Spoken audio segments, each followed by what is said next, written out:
welcome to Anti-Life Reviews, the final solution to comic reviews. I am the Tony Makaya, master of minds and of men. I know I'm a little late, but I'm getting to my holiday reviews, and that starts today. Or this month, I'm going to be looking at the Marvel Holiday Specials. Starting today with the specials from 1991 and 1992, which came out on November 19th, 1991, and November 10th, 1992. I will be foregoing my writers and artists section for these ones, as I will be quickly saying who did them for each of the individual stories. So let's stop beating around the snowman, hit subscribe, and let's get to it. Marvel Holiday Special 1991.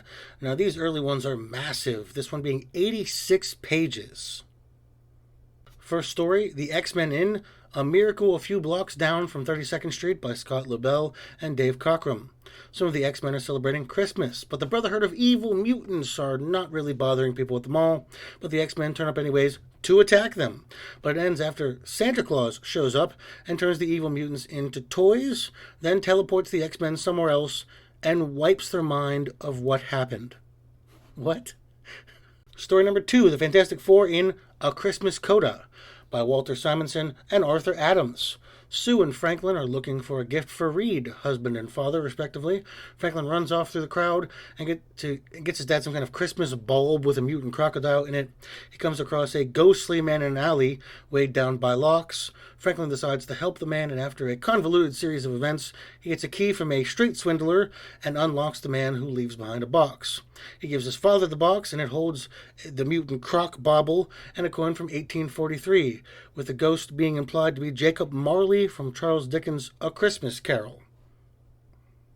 Story number 3, The Punisher in Midnight Dreary by Stephen Grant and Klaus Janson. Near a homeless encampment, a drug deal is going on, so of course Frank Castle's on the case, and he begins killing people. They attempt to flee, but well, that's not going to be enough, as Frank causes their car to tip over, the men all dead, and their money falling down to the homeless, as Frank shrugs and walks away. Story number 4, Thor in 'Twas a Midwinter's Night by Tom DeFalco and Sal Buscema. A Nordic ship is headed home, on that ship a husband, and on land his wife prays for safe travels.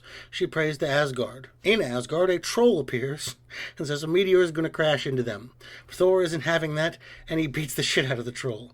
The husband arrives safely, and Odin gives the family gifts of food and wine, libations. Story number 5, Captain America in Precious Gifts by Lem Kaminsky and Ron Lim. Steve Rogers volunteers at a VFW for Christmas Eve dinner to make sure the men who don't have something. He meets a woman who talks about her brother being lost in World War II, one James Barnes. Cap is distressed. He didn't know Bucky had a family. He dresses up like Captain America. I guess he doesn't dress up like him. He is Captain America. But he puts on his outfit and visits her and her family on Christmas, impressing her grandson. He talks to her in private. He tells her the truth of who her brother was. A hero. A well-known hero who died saving so many. He gives her a patch from one of Bucky's uniforms, one of the few things he has. She insists he stay for Christmas dinner to spend time with the family of his long-lost friend.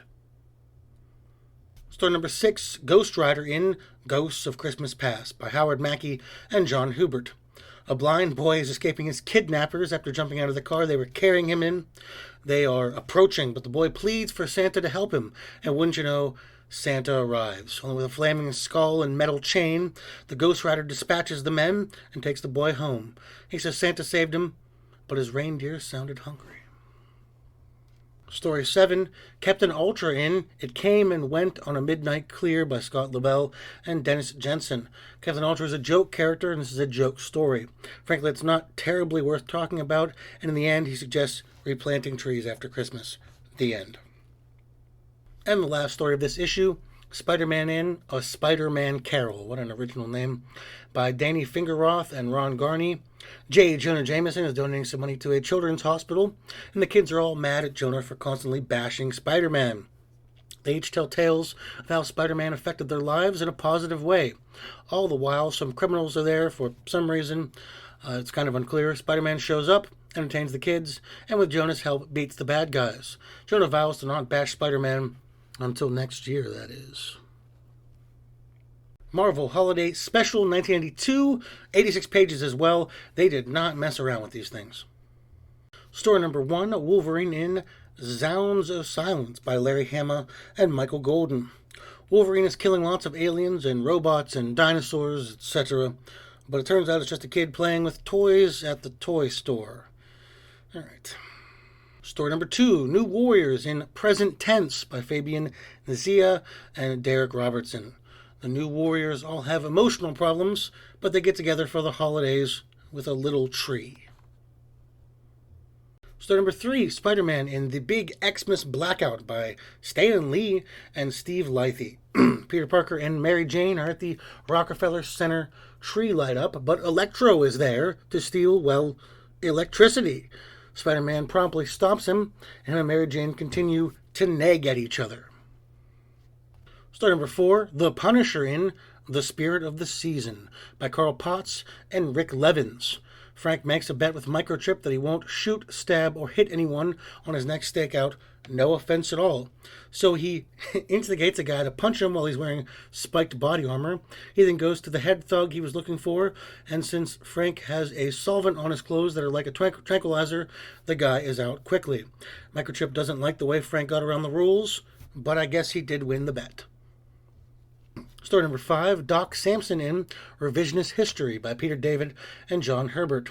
So Doc Samson is visiting what appears to be an Orthodox Jewish school to tell the kids about Hanukkah. Doc is Jewish as well. He tells a very odd, modified story involving Ultron, the Avengers, a Goliath clone, and an anvil hitting Santa Claus. This upsets the kids, and the teacher asks the Doc to please leave. Story number 6, Thanos in Yule Memory by Jim Starlin and Ron Lim. Thanos' robots are doing some cleaning. They find an old doll. Thanos remembers his daughter of sorts, Gamora. He gave her that doll when she was 5. The same day a man had broken into his ship and tried to kill him. But Gamora threw the doll at the man, distracting him just long enough to let Thanos kill the would-be assassin. But her doll was singed in the conflict. He offered to replace it, but she wanted to take care of the doll herself. Thanos then took her to a lagoon to see some dolphins. He tells the robots to throw the doll into the incinerator, but he clearly laments his loss. Still, he is Thanos, and he resolves to overcome even that weakness. Story 7, Iron Man in Holiday on Ice by Charlie Fish and Tom Morgan. Down on his luck, ex-con decides to become the new Blizzard. Him and Iron Man come into conflict. In the end, the man just wants to go straight. He doesn't want to do this. He just couldn't do anything else. Tony decides it's that time of the year, and if he's serious, he can have a job at Stark Industries. And the last story of this issue and of the week, Daredevil in The Wrapped Lamb by Ann Nocatelli and Tom Grindberg. Daredevil fights some thugs who mean to rob people. He then drops off a small lamb doll to a Toys for Tots kind of thing at a church. Let's break it down and talk about each individual story as quickly as I can. I don't want to mince a lot of words on this. Start with 91, the X-Men story, and I'm going to be going in order. What a fucking confusing story. The art was really mediocre. Everyone looked like an action figure, and the scenes were so busy it was hard to tell what happened. The ending was stupid, even for a light Christmas fair. This was garbage. Moving on to the Fantastic Four story.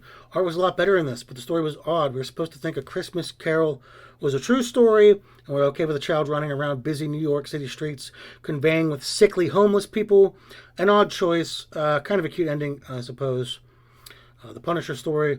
We see some of the bleakness of homelessness when a man's daughter asks him when Christmas is, and he weeps and tells her it's today. Beyond that, the art was pretty bad. Frank looked bloated and tired. Lots of snow in the way to distract from the shabbiness. And the story paints Frank, rightfully so, as a maniac killer. The Thor story, the art was really killer here. It looked very nice. Thor looked wonderful. Troll had a nice design. I quite understand why Odin delivered food like he was Santa, but it's whatever. It was quick and entertaining. Yeah. Cap story, easily the best one of this issue. I love Cap, and this story pulled at my heartstrings and gave us a sense of what the holiday really should be about. Helping, hope, family, love. It was well crafted, simple, and effective. My daughter was watching something on her tablet, and it was about Captain America, and she is already a fan of Spider-Man, and she goes, oh, I really like Captain America. And I gushed. I've been a fan since I was a little kid, but I never tried to push that stuff on her. And I have a shield hanging on his wall, and I got it down, and I let her touch it, and she was amazed. She goes, is this his real shield? And it meant a lot to me to share my interest with her, and her with me, and it was organic, and it was just, I wanted to share that. To the Ghost Rider story, this had similar problems with the Punisher one. that the art was hidden behind the snow. But at least in this, the art was good. So I wanted to see more of it. Ghost Rider looked great. The action was quick. The story was slightly depressing, but had a happy ending. And I liked the kid thinking that Ghost Rider's bicycle was the growling of the stomachs of the reindeer. The Ultra story, art was fine, I guess. And the last one of 91, the Spider-Man story, it's a really sweet story. It had a nice contract with the kids in Jonah, whose heart grew 3 sizes that day. Even though the plot with the bad guys didn't really make a ton of sense. Why were they trying to rob a hospital, or what were they doing? It was still nice to see Spider-Man be appreciated.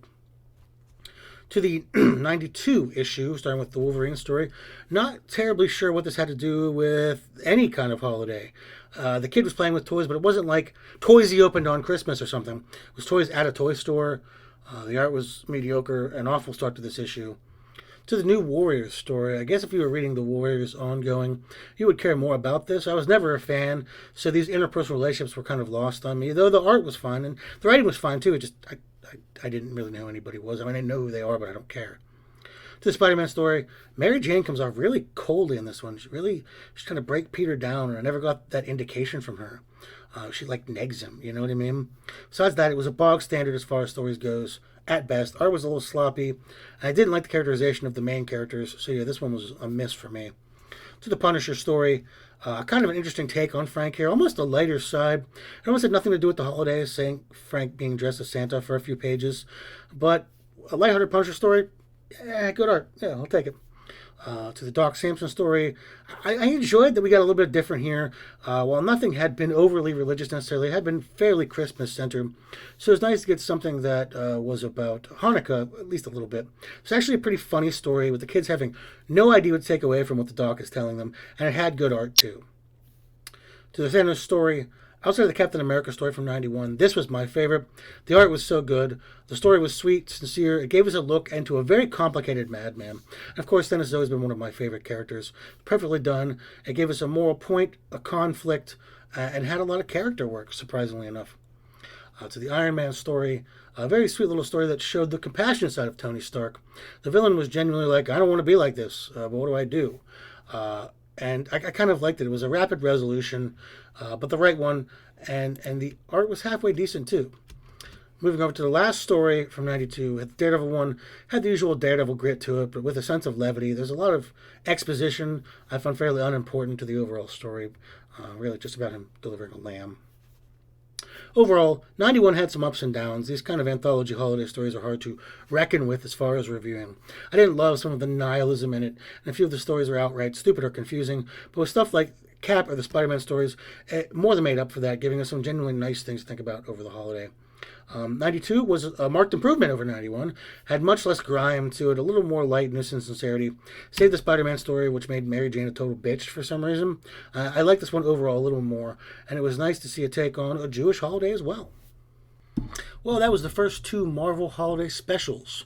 Which one of these stories was your favorite, and why was it the Thanos or Captain America one? Let me know down below. Also, add me on Instagram under Demon Peaks. Check out my Patreon where you can support me for as little as $1. Don't forget to subscribe, and come back next week for more Marvel holiday specials. And of course, have a great day, a great week, and a great holiday. If you celebrate one at all, if you don't, then I hope you find some peace. This has been the Itsuno Makaya, Master of Minds and of Men, and goodbye.